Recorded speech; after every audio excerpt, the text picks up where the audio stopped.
Assalamualaikum warahmatullahi wabarakatuh. Jumpa lagi di channel saya. Pada kesempatan kali ini saya akan berbagi mengenai pivot table.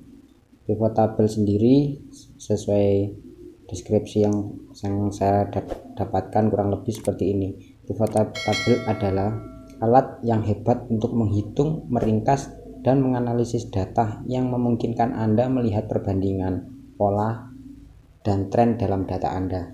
Jadi pivot table ini nanti akan meringkas sebuah data yang awalnya saya ambil contoh ini data seperti di samping ini yang sifatnya ke bawah berupa baris dan jumlah-jumlahnya, kemudian nanti akan diringkas dalam bentuk tabel langsung dengan jumlah sesuai kriteria yang kita pilih.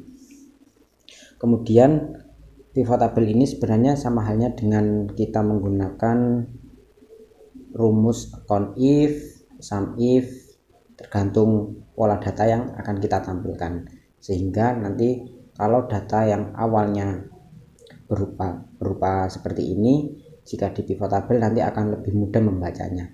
Misal kita ingin mengetahui kriteria tertentu, jumlahnya berapa atau barisnya berapa dan lain sebagainya. Kemudian adapun cara-cara melakukan pivot table, yang pertama yang sering saya gunakan adalah pivot table dengan mengeblok semua halaman seperti ini. Gunanya apa? Nantinya kalau diblok semua seperti ini, jika ada perubahan data atau data ada tambahan di bawah sendiri seperti ini, nanti kita tidak perlu mengubah sort atau data yang sebagai acuan untuk diubah ke area yang lebih lebar lagi. Jadi misal seperti ini, kalau ini di pivot nanti otomatis kalau ada tambahan data di bawah kita harus mengubah area yang akan kita pivot. Tapi kalau yang saya pakai itu harus diblok semua seperti ini. Jadi ini aman, ketika ada tambahan baris data ataupun kolom data kita tidak perlu mengubah, tinggal merefreshnya lagi, otomatis data update sesuai dengan data yang terupdate. Baik, langsung saja dengan cara-caranya. Pertama yang kita lakukan adalah melakukan blok seperti ini. Untuk menu pivot sendiri itu berada di menu insert, kemudian di pivot table seperti ini. Kita langsung klik saja di sini. Kemudian akan muncul di sini. Ini adalah area yang dipilih, area tabel database ibaratnya seperti itu yang akan dipilih. Kemudian ada pilihan new worksheet atau di lembar pekerjaan yang baru atau di lembar pekerjaan sheet yang sudah ada. Kalaupun di lembar pekerjaan sheet yang sudah ada, kita bisa centang kemudian pilih areanya seperti ini. Jika kita memakai ini, maka otomatis file ini akan membuat sheet baru yang akan ditempati pivotan. Kemudian kalau yang ini langsung sesuai area yang kita pilih. Oke, untuk contoh lebih mudahnya kita pakai yang bawah saja ya, agar nanti database-nya ada di sampingnya dan pivotan ada di sebelahnya. Kita lakukan, misalnya kita pilih area seperti ini, dan kita oke. Otomatis akan muncul data seperti ini. Ini tabel masih kosong. Kemudian di sebelah kanan ini sudah tersedia nama-nama kolom, kemudian kita juga disediakan kotak-kotak seperti ini, tempat untuk meletakkan kolom-kolom. Kita jadikan baris, jadikan value, atau jadikan kolom, atau jadikan filter. Misal contoh dari data di samping, kita ingin mengetahui masing-masing SO yang sebanyak ini ada sekitar 734 baris ya, atau 35, itu masing-masing SO jumlahnya ada berapa. Kita dengan pivot table cukup melihat SO ini kita jadikan row. Kemudian kalau melihat barisnya ada berapa di masing-masing, kita jadikan value. Otomatis ini akan membaca account dari masing-masing SO ini. SO berada di row, kemudian value kita jadikan sini. Kemudian kalau kita butuh informasi lebih lanjut, misalnya di masing-masing kita kasih status seperti ini contohnya, status di bawahnya, kita pun akan mengetahui dari masing-masing SO ini ada status ini, totalnya juga didetailkan. Ini pasti sama, ini pasti sama. Kalaupun nanti ada perubahan data, kita tidak perlu mengubah area data yang kita pilih karena ini tadi sudah di full. Kemudian kita tinggal taruh klik kanan dan tekan refresh. Ini otomatis pivot akan membaca updatean terbaru dari data yang jadi acuan, yang menjadi database-nya.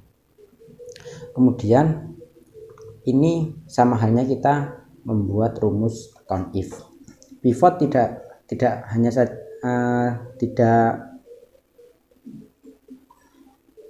pivot table itu tidak membaca account saja, di sisi lain juga bisa membaca jumlah. Misal kita value-nya memakai 0, number ini, kita ingin mengetahui jumlahnya dari masing-masing status ini, kita buat saja value-nya di sini number. Kemudian di sini terbacanya otomatis. Biasanya yang akan diletakkan di value ini kalau berupa angka-angka maka otomatis fungsinya akan sum, kalau berupa huruf, berupa teks itu akan membaca count. Kalaupun kita ingin merubahnya bisa di sini. Kita baca count, average, mark atau min atau produk. Kita sudah tersedia di sini. Biasanya kalau angka kita sum. Jadi otomatis need approved oleh status ini di area SO ini, kemudian ini totalnya dari numbernya itu ada sekian. Kita buktikan contoh satu ya. Misal dari Bondowoso, kita lakukan filter di data ini. Kita lakukan filter, kemudian misal di area book seperti ini. Oh ini maaf ya, kena filter juga ya, jadi nggak bisa karena datanya di sampingnya. Ini ada sekitar 100.059. Need approve oleh ASO di area bow 100.000 berapa? 100.509 sama. Otomatis ini sama. Walaupun ada perubahan data, jangan lupa untuk klik kanan lakukan refresh seperti ini. Ini tampilan seperti ini. Kita juga bisa mengubah tampilan dalam bentuk lain. Misal SO kita taruh di kolom seperti ini, otomatis dia akan membaca di atas seperti ini.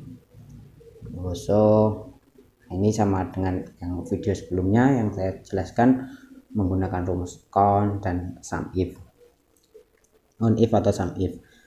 Kemudian juga ada blank. Kalau blank tidak ada datanya, kita bisa melakukan di filter, dihilangkan yang blank saja, kemudian menampilkan status-status yang ada value-nya, yang ada isinya. Oke, dari hasil pivot ini otomatis kita akan mudah untuk melakukan evaluasi, perbandingan atau melihat tren data.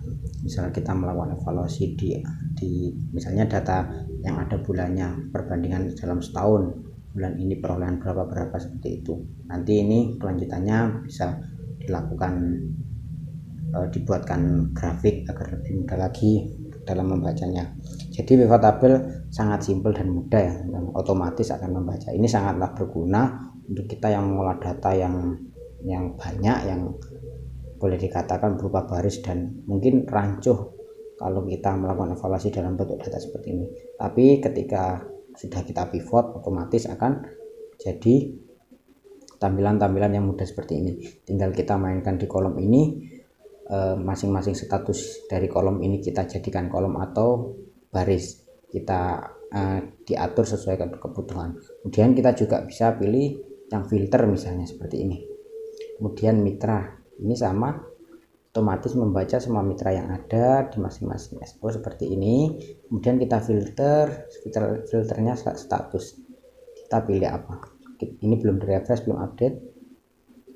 Nah, refresh seperti ini.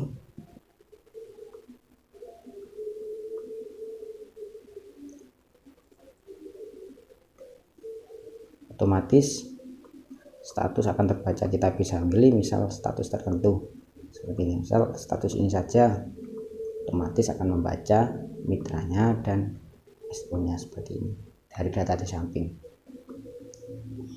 Jangan lupa untuk melakukan blok yang panjang ke bawah seperti ini. sekedar info juga, bahwasanya tabel yang dijadikan acuan untuk di pivot itu jangan lupa semua harus ada nama kolomnya. Kalau ada yang kosong nama kolom, biasanya akan ada notif sejenis error seperti itu, artinya menolak. Misal contoh ini saya hapus nama kolomnya, kita refresh, otomatis ada invalid pada pivot tabel.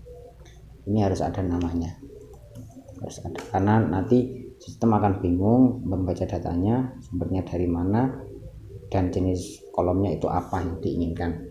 Jadi seperti itu kurang lebihnya penggunaan pivot. Kita bisa pilah-pilah sesuai kebutuhan. Sebenarnya kita melakukan seperti ini sudah otomatis akan jalan. Ini pun jumlahnya akan sama persis dengan data yang sebagai acuan, yaitu sebagai database-nya. Tergantung kita refresh kalau ada perubahan data seperti ini. Kemudian langkah selanjutnya, ketika pivot sudah dilakukan sesuai kebutuhan, maka kita bisa mengatur atau mendesain tabel ini agar lebih menarik. Seperti itu, kita misal melakukan tambahkan border, kemudian untuk datanya ini kita ratakan tengah untuk mudah membacanya. Seperti ini, kita nanti di kepalanya sini sama ini ganti warna atau gimana, itu sesuai selera masing-masing. Misal ganti warna seperti ini, kemudian dan seterusnya, untuk dilakukan untuk melakukan report, misal untuk melakukan laporan agar lebih menarik. Lihat misal contoh desain sederhana yang sedang saya gunakan adalah membuat seperti ini. Jadi warnanya kita ganti tidak sesuai aslinya, karena kalau pivot sendiri itu biasanya warnanya asli seperti yang ini. Ini tampilan lebih menarik. Kita juga bisa mengganti nama kolom di sini, kita ketik apa misalnya, kemudian kita kasih judul, dan ini kita hide, tidak usah dilaporkan. Termasuk dari kelebihan pivot itu sendiri, nilai-nilai yang sudah ditampilkan sesuai dengan pivot yang kita tentukan, hasil nilai ini kita juga bisa melakukan klik 2 kali untuk mengetahui datanya. Contohnya adalah seperti ini. Misal kita ingin mengetahui isi data dari angka ini, kita tinggal klik saja, lakukan klik 2 kali, otomatis data akan ditampilkan seperti ini.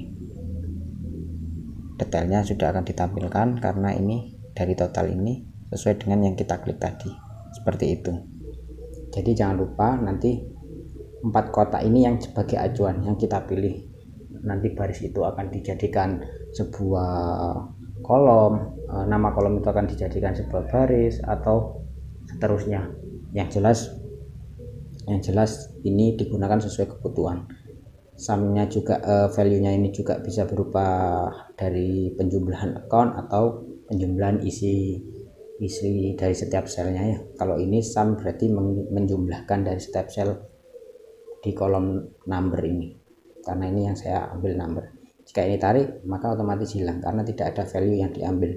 Kita cuma mengasih status di filter ini, kemudian kolom SO di sini jadi yang di atas, kemudian yang row itu ada di baris seperti ini. Mungkin itu tutorial sederhana dari saya cara melakukan pivot tabel yang sangat berguna sekali. Ini sering bagi semua orang yang melakukan analisis data, terutama di Excel, pasti sangat familiar untuk menggunakan pivot tabel. Saya sendiri juga sangat sering memakai pivot tabel. Terima kasih sudah menyaksikan. Mungkin ada sanggahan atau masukan bisa ditulis di kolom komentar. Kemudian untuk pivot sendiri ini sebenarnya pengembangannya nanti juga masih banyak. Value-nya ini juga bisa kita jadikan banyak. Jika value-nya ada beberapa kolom itu juga bisa untuk menampilkan data yang lebih detail.